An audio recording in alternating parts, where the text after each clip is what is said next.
Okay, so this is your squid.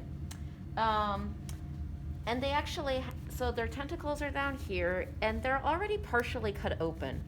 So I got squid that were doubly injected, which means people injected blue dye into their veins and red dye into their arteries. And so you have to kind of flip them this way and just keep cutting it open. And what you're doing is you're actually cutting open they sort of have a muscular body wall essentially.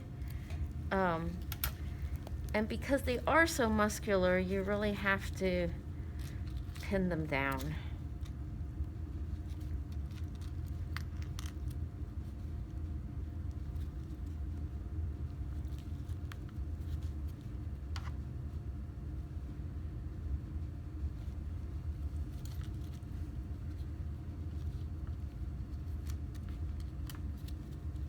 Alrighty.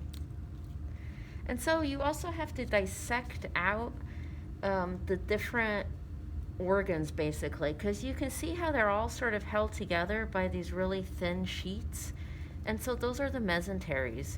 And again, these are true coelomates, like vertebrates. And so their body organs are actually held in place by these thin little sheets.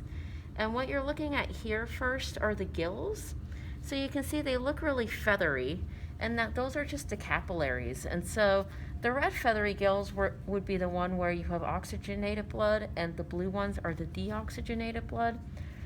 And they actually have they sort of have two main sets of hearts. You don't see them really well because that's where the dye kind of falls out, but you see one right here and the other one right there.